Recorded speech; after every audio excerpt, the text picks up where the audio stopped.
베드로전서 2장 9절에서 10절 말씀입니다.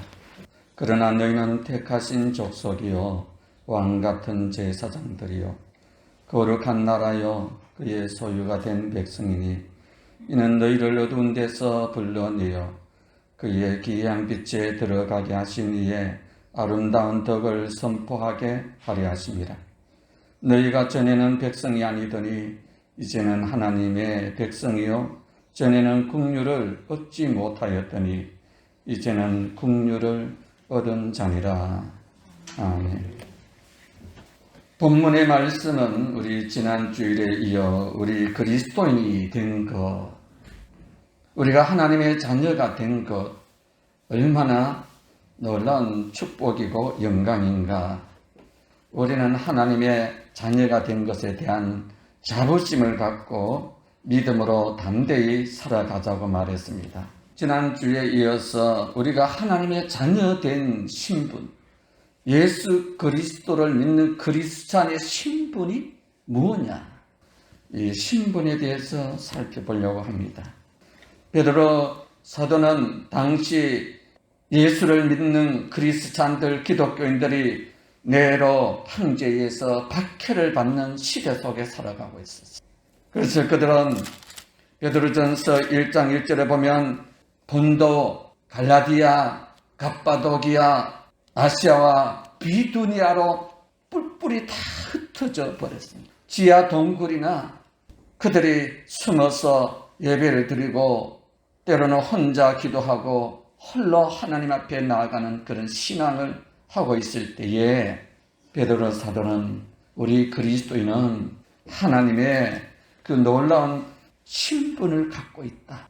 베드로전서 2장 9절에 보시면 그러나 너희는 택하신 족속이요 왕같은 제사장이요 그의 거룩한 나라요 그의 소유된 백성이니 하면서 말씀하고 있습니다.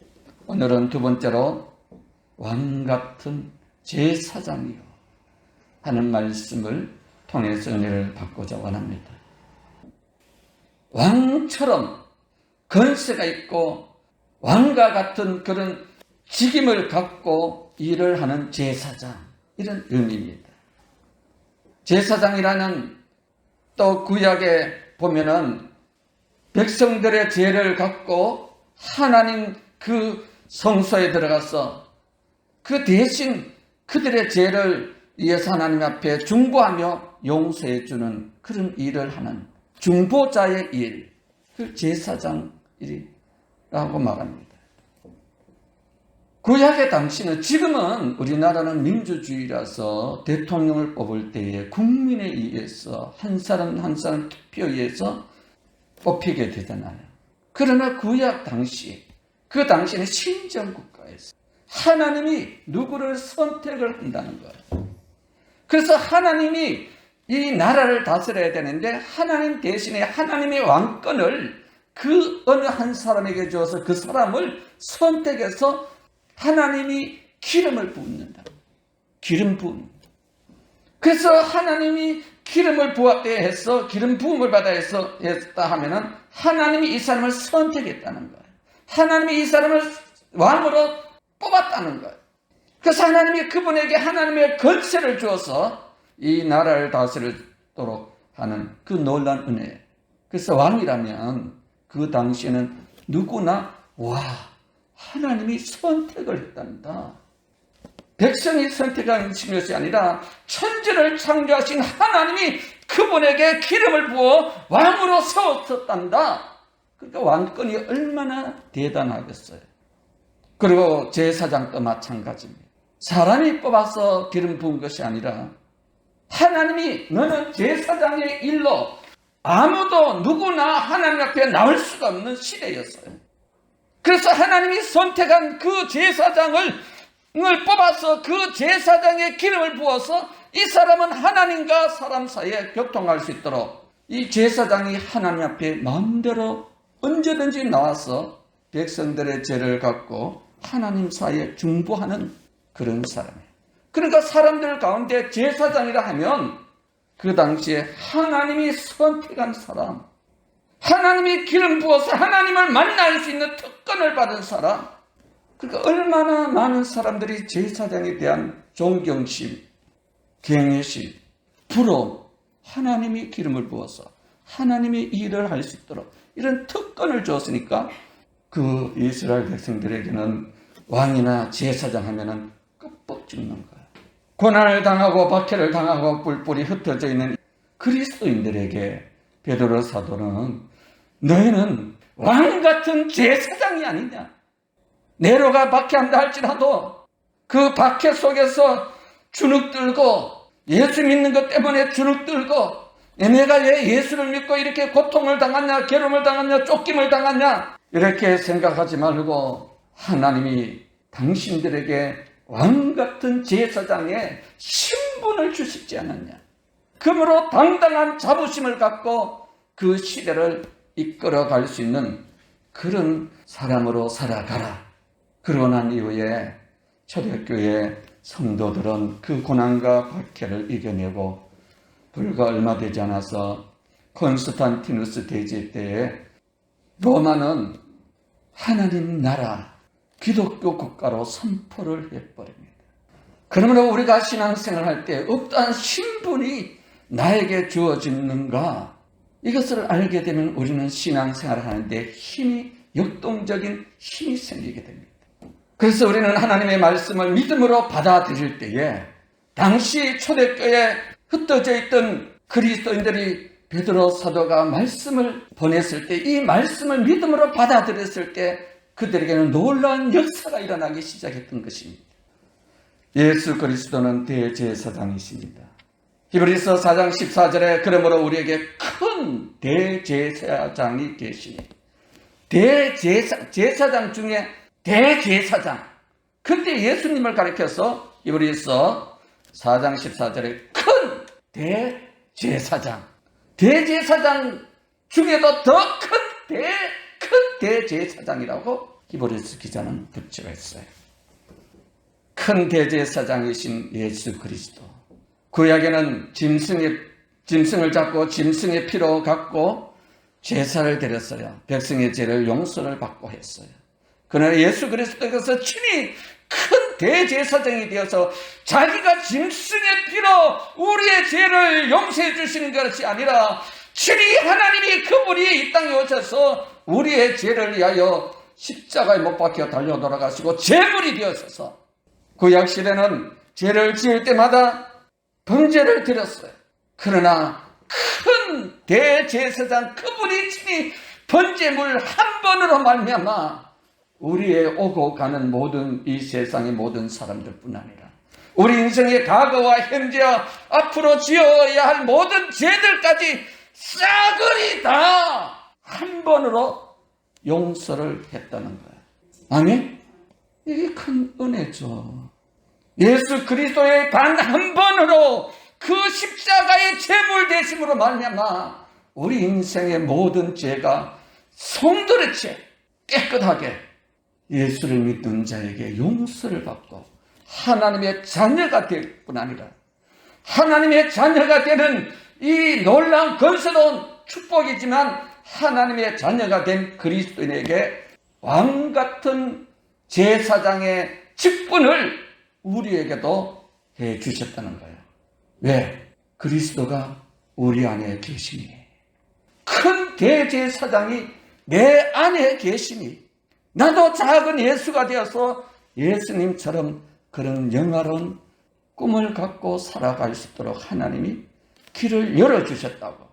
베드로 사도는 신앙의 힘을 잃어버리고 핍박을 당해서 이리저리 도망다니고 내 것이 힘없이 내가 예수를 믿고 이런 고난을 당하냐 낙심하고 절망하고 있는 그들을 향해서 당신은 왕같은 제사장이라고 선언을 하고 있습니다.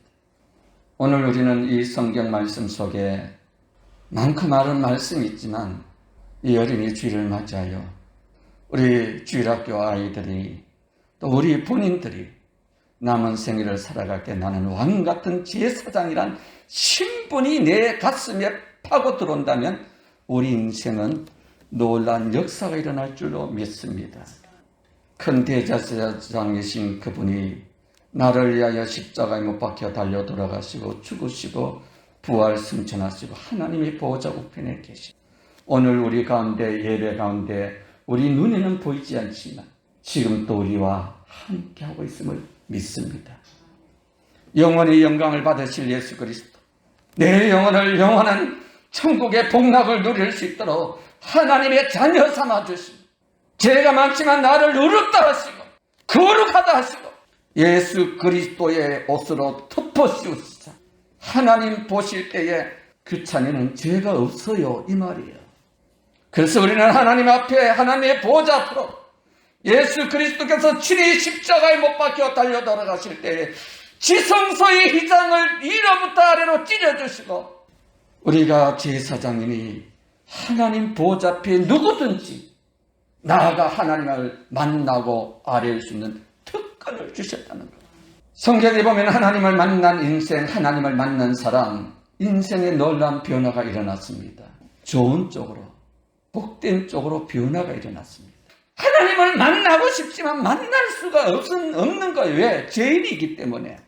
이 대제사장이란 원문의 뜻을 보면은 이런 의미가 있어요. 바실리우스, 이 말은 왕처럼 당당하게 하나님 앞에 나아가는 제사장, 이런 말이거든요. 왕은 당당하다는 거예요. 왕은 건세가 있다는 거예요. 왕이 말 한마디 하면은 놀라운 변화가 일어나잖아요. 우리 그리스도인에게는 하나님 앞에 나아갈 때 왕처럼 당당하게 나아가라는 의미예요. 하나님께서는 최초의 인간을 창조하실 때에 창세기 1장 27절에 보면 하나님은 하나님의 형상대로 우리 인간을 창조하셨다는 거예요. 하나님의 형상, 이 말은 하나님과 이 형상으로 창조받은, 지음받은 아담과 하와가 에덴 동산에 있을 때 하나님과 그들은 교제를 했어요. 소통이 되었어요. 아담아 하면은 아담이 예 하나님 아버지 이렇게, 하와야 하면은 예 하나님 잘 주무셨어요 이렇게 하듯이 소통이 되는 거예요. 그렇잖아요. 에덴 동산은 하나님과 같이 교제를 했다는 거예요. 하나님, 여러분 가정에 귀한 자녀들이 있어요. 이 자녀가 태어나면은 이 어린아이지만 엄마와 아이는요 소통이 되는 거예요. 엄마의 눈빛만 봐도 이 아이는요 엄마가 뭘 해줄 것인지를 아는 거예요. 엄마의 마음을 타고났기 때문에 이 자녀와 엄마는 소통이 되는 거예요. 세상에 그 뱃속에서 엄마의 피를, 엄마의 그 사랑을 받고 이 엄마의 정신을 받고 태어난 이 자녀는요, 그 태어나자마자 엄마의 심장 소리 속에 이 자라났기 때문에 엄마가 곁에 오면요, 이 아이는요, 말 안 해도, 엄마도 자녀 옆에 가면 말 안 해도 통함이 있어요. 유행 가사에 되는 말도 있더라고요. 눈으로 말해요. 눈으로도 말을 한다는 거예요. 통한다는 거예요. 하나님의 형상대로 지음을 받았다, 이 말은 하나님과 나 사이 이렇게 교통이 이루어질 수 있도록 창조되었다, 이 말이에요. 두 번째로, 하나님은 천지를 창조하셨던 창조자이십니다. 말씀 한마디로 천지를 창조했습니다. 하늘에 별이 있으라 하니까 별이 딱 나타났다는 거예요. 이 하나님의 형상이라는 것은 하나님이 인간에게 그런 그 창조적인 능력을 주었다, 이 말이에요. 그래서 사람은 창조력이 있어요. 어떻게 새 뭉치가 하늘을 날겠어요? 어떻게 이 핸드폰이 미국에 있는 사람, 영국에 있는 사람, 북한에 있는 사람, 러시아에 있는 사람하고 금방 전화만 누르면 통화가 될 수 있는 거예요. 얼굴까지 다 보여주는 거예요, 여러분이. 이게 누가 만들었어요? 사람이 만들었다고요. 생각을 해보세요. 사람에게는 이런 창조적인 능력이 있는 거예요. 근데 동물원에 가면은 곰이나 사자나 호랑이가 있어요. 그 녀석들이 아파트 1층짜리 지었다는 거 봤어요? 지 먹을 양식을 갖고 음식을 해 먹었다는 소리 들어봤어요? 원숭이가요, 볼펜을 하나 만들었다는 소리를 들어봤습니까? 없습니다. 그들에게는 창조적인 재능을 하나님이 부여주지 않았어요. 근데 인간은 하나님의 형상대로 창조했다. 그 말 속에는 우리에게는 창조적인 능력을, 하나님의 권세를 부어주셨다. 세 번째로, 하나님은 하나님의 형상대로 남자와 여자를 1장 27절에 지으셨다는데 하나님의 형상이란 이 말은요, 다스리는 권세를 주었다. 하나님이 이 세상 모든 만물을 다 다스리듯이 그 권세를 하나님의 형상을 닮은 인간에게 부여해 주었다. 그래서 아담이 이름을 짓고 아담이 말하니까요, 짐승들도 다 순종을 했다는 거예요. 사람은 다스리는 권세를 했어요. 1장 27절에 보면요, 어떻게 나옵니까? 창세기 1장 27절에 하나님이 자기 형상 곧 하나님의 형상대로 사람을 창조하시되 남자와 여자를 창조하시고 그리고 바로 다스릴 수 있는 왕의 권세를 줘요. 왕의 특징은 다스리는 거잖아요. 그러면서 땅에 충만하라, 생육하고 번성하라, 땅을 정복하고 바다의 물고기와 하늘의 새와 땅에 움직이는 모든 생물을 다스리게 하셨느니라. 다스리게 하셨다는 거예요. 다스리는 권세. 이거는 힘이 있어야 되거든요.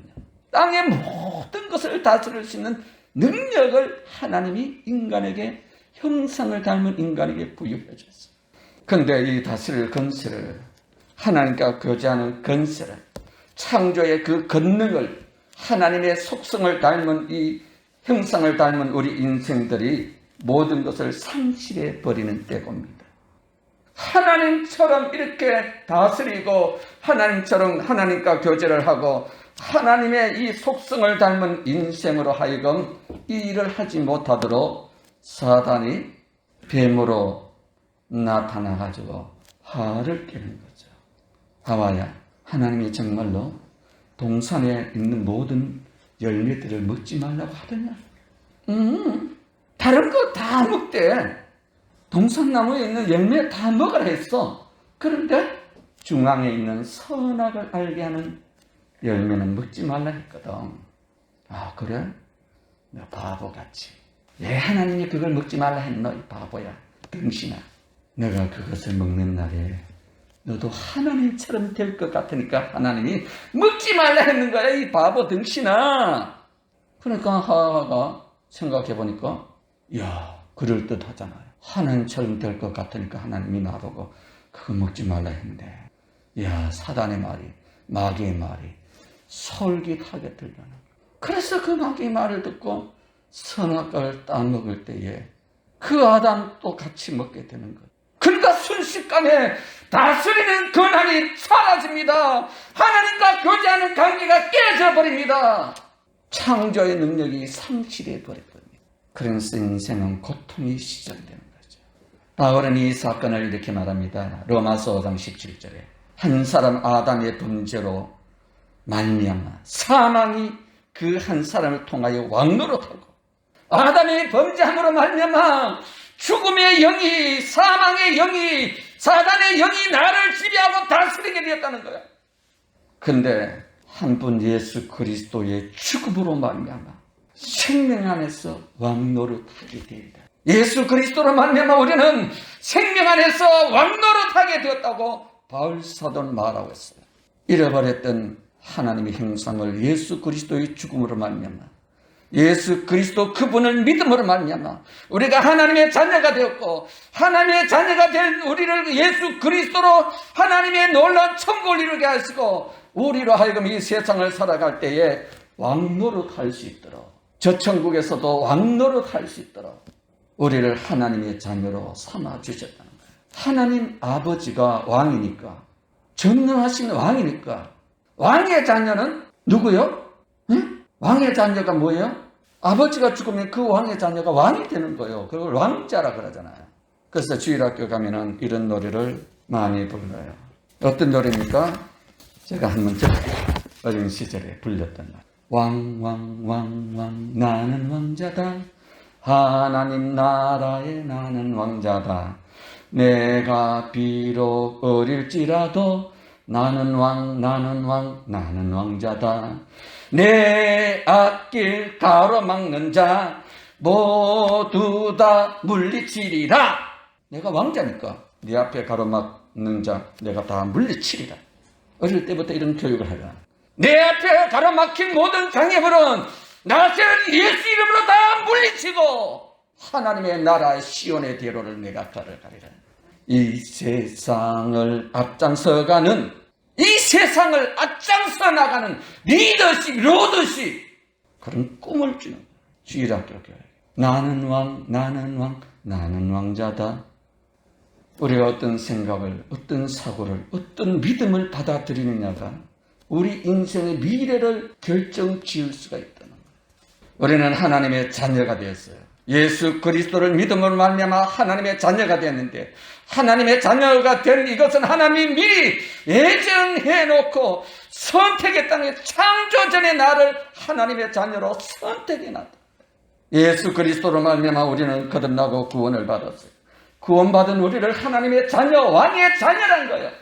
그러나 내 안에 예수 그리스도가 함께 한다는 거예요. 천지를 창조하신 그 왕이신, 그 만왕의 왕이신, 전능하신 왕이 내 안에 오셔서 내 인생을 지배하고 다스릴 뿐 아니라 우리는 성령의 인도함을 나갈 때 하나님이 일을 하신다는 거죠. 누가복음 10장 19절에 보니까 내가 너에게 병과 정가를 밟으며 원수의 모든 능력을 제어할 권세를 주셨으니 하고 있어요. 예수를 믿는 자, 하나님의 자녀된 자, 구원받은 그리스도인에게 병과 정가를, 악한 원수 사탄 마귀를 밟으며 그 모든 권세를 제어할 수 있는 능력을 하나님이 우리에게 주셨다는 거야. 그래서 사단이 너를 피하지 못하게 하리라. 마태복음 18장 18절에서부터 보면은 진실로 내가 너에게 이르노니 무엇이든지 땅에서 매면 하늘에서도 맬 거요, 땅에서도 풀면 하늘에서도 풀리리니, 예수 그리스도로 말미암아 구원받고 구원받은 하나님의 자녀가 이 땅에 살면서 땅에서 뭐 풀면은 하나님 아버지께서도 하늘에서도 풀리게 해주고, 땅에서 묶으면 하늘에서도 묶이게 해주겠다. 그러면서 그 다음 구절이 뭐냐 하면은 진실로 너에게 이르노니 너희 중에 두 사람이 땅에서 합심하여 무엇이든지 구하면 하늘에 계신 내 아버지께서 저희를 위하여 두 사람이 기도하는 그 기도를 들어주시고 이루어 주시리라고 말하고 있어요. 누구에게 주신다고요? 이 권세를 누구에게 준다고요? 그리스도인에게, 하나님의 자녀된 우리에게. 이 땅에서 우리가 기도를 하면 하나님은 그 하늘에서 우리의 기도를 들어주시고 하나님이 이루어 주시겠다. 이게 왕의 권세가 아닙니다. 하나님이 이루어지는. 그래서 조지 물려는 이 땅에 살면서 5만 번 이상이나 기도 응답을 받았다거나, 우리에게는 왕의 자녀, 왕 같은 제사장으로 하나님 보좌 앞에 당당하게 나갈 수 있는 특권을 받았다는 거야. 그러니까 베드로 사도는 본도, 갑바드기야, 갈라기야, 비두니아로 흩어져 있는 그 핍박받고 있는 성도들이 주저앉고 문을 가다듬고 좌절하고 낙심하고 두려워 떨고 있는 그들에게 너희는 왕 같은 제사장이 아니냐, 하나님 보좌 앞으로 나아가 기도하면 하나님이 들으시고 너희를 통해서 일을 하지 않겠느냐. 왕의 아들이라는 거예요. 만왕의 왕의 아들이 되었다는 거죠. 미국의 대통령들 보면 가끔 이렇게 영화나 뉴스들이 나와요. 그래서 토픽감으로 이렇게 가끔씩 그들의 사생활이 이렇게 나오죠. 골프를 친다든지 대통령이 식사하는 장면들이 이렇게 세계에 방영할 때가 있어요. 존 F 케네디가 어느 날 사진을 한 컷 더 찍어서 이제 세계 토픽감으로 나왔어요. 그러면은 뭔 토픽감이냐면은 존 F 케네디가 암살당했지만 참 미국인에게는 그 별과 같이 혜성처럼 나타난 대통령이었어요. 근데 젊은 날에 암살을 당하기 전에 존 F 케네디의 그 집무실 백악관에 어떤 일이 있었냐면 그 존 F 케네디의 아들 존이란 아이가 있어요. 존이란 이 아이가 그 백악관 집무실에 존 F 케네디가 신문을 보고 있는데 그 신문을 이렇게 쫙 보는 거야.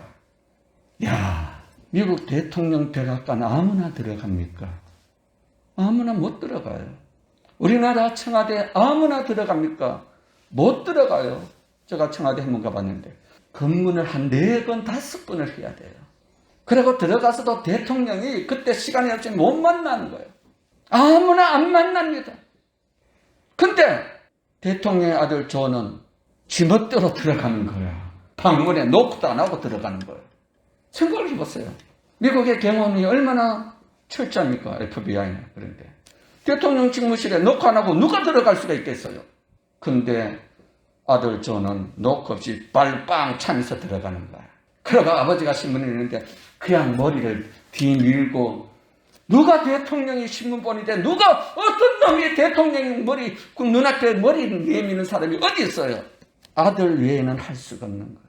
우리는 하나님의 자녀입니다. 전능하신 하나님 앞에 누가 나타날 수가 있겠어요? 그러나 우리는 하나님의 존전 앞에 마음 놓고 들어간다는 거예요. 이것이 왕의 제사장이라는 거예요. 우리 인생에도 이런 놀라운 고난을 하나님의 자녀로 우리를 불러주시고, 세상 사람들이 뭐라 하든지 간에 세상 사람들보다 내 자신이 나를 보는 것이 더 중요하거든요. 근데 내가 나를 보는 것보다 더 중요한 것은 하나님이 나를 어떻게 보느냐가 가장 중요해요. 하나님은 나를, 너는 택하신 족속이요, 왕같은 제사장, 그의 나라예요. 그리고 예수 그리스도를 십자가에 못 박아 버리고 그의 소유로, 하나님의 소유로, 하나님의 자녀로 나를 선택했다는 거예요. 이것이 그리스도인의 신분입니다. 우리가 이런 그리스도인의 자부심, 그리스도의 이 신분을 갖지 않고는 이 험난한 세상을 믿음으로 이겨나갈 수가 없습니다. 여러분, 아무리 힘들고 어려워도 우리는 예수 그리스도 이름으로 말미암아 하나님의 보좌 앞에, 하나님 아버지 앞에 당당하게 걸어나가 하나님의 말씀을 믿음으로 부여잡고 기도할 때 하나님은 제사장의 이 기도처럼 우리의 기도를 들어주시고 하나님은 역사를 하신다는 거예요. 구약에 보면 히스기야 왕이 나옵니다. 히스기야의 젊은 나이 30대에 균병에 걸리게 돼요. 그래서 이사야 선지자가 히스기야 왕에게 가서 말합니다. 왕이여, 하나님이 말씀하시기를 당신의 생명이 끝났다 하나이다. 이제 모든 것을 처분하고 하나님이 부르시는 날을 기다리십시오. 그럴 때 그 말을 들은 히스기야가 얼굴을 벽으로 향하고 하나님 아버지께 밤새도록 눈물을 흘리며 기도를 합니다. 그 다음날 아침에 하나님이 이사야 선지자를 다시 보내는 거예요. 그러면서 이사야 선지자가 히스기야에게 말해요. 하나님이 당신의 눈물을 보았고, 내가 내 눈물을 보았고, 내 기도 소리를 들었은즉 하나님 아버지께서 히스기야의 기도 소리를 들었다는 거예요. 그러면서 내 생명을 거두어 가지 않겠다. 사랑하시는 성도 여러분, 오늘 우리가 신앙생활 하면서 좀 더 멋진 크리스찬이 되기를 주의 이름으로 축원드립니다. 하나님 앞에 내가 당당하게 왕의 제사장적인 거리를 갖고 내가 하나님의 자녀가 되었으니 우리는 이 세상을 비굴하게 살지 마시고 당당하게 자부심을 갖고 내가 그리스도인이 된 것 얼마나 영광스러운 일이냐. 우리는 하나님이 직접 선택하고 하나님이 우리에게 성령의 기름을 부어줬어요. 베드로가 이 말을 하잖아요. 왕같은 제사장이요. 자기는 예수를 따라다닐 때 그런 일이 몰랐어요. 실패하고 좌절하고 갈릴리 바닷가에서 금을 치고 있을 때 주님이 나타났어요. 고기를 구워놓고 베드로야, 아침 먹어라. 네, 먹어도 될까요? 그래 먹어. 그래 먹고 힘내야지. 그래 먹고 있는데 예수님이 그래요. 베드로야, 내 양을 먹여라. 아니 내가 뭐 어떻게 해. 아니야, 너 날 사랑하니? 그러면 네, 그러면 내 양을 먹여라. 그러니까 난 못합니다 하니까 너 날 사랑하니? 아, 예수님 사랑해요. 그 사랑 말고 정말 나를 사랑한다. 그럼 내 양을 치라. 그러고 난 후에 베드로가 오순절 마가의 다락방에 성령의 충만을 입고요, 놀란 왕의 역사를 합니다. 안진병이를 일으킵니다. 베드로가 깜짝 놀라지요. 왕의 건의로 선포합니다. 일어나라! 이 안진병이가 일어납니다. 왕보다 더 존귀한 능력을 행하는 것이 성령의 건설을 말미암아 일어난다.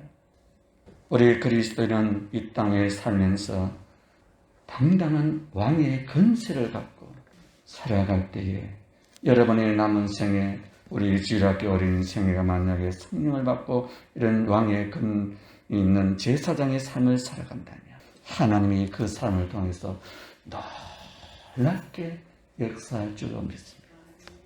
오늘 우리가 그리스도인 된 것, 그냥 교회 한번 나가볼까가 아니고 두 사람이 내게 구하면 하늘에 계신 하나님이 기도를 들으시고 이루어 주시라고 말하시.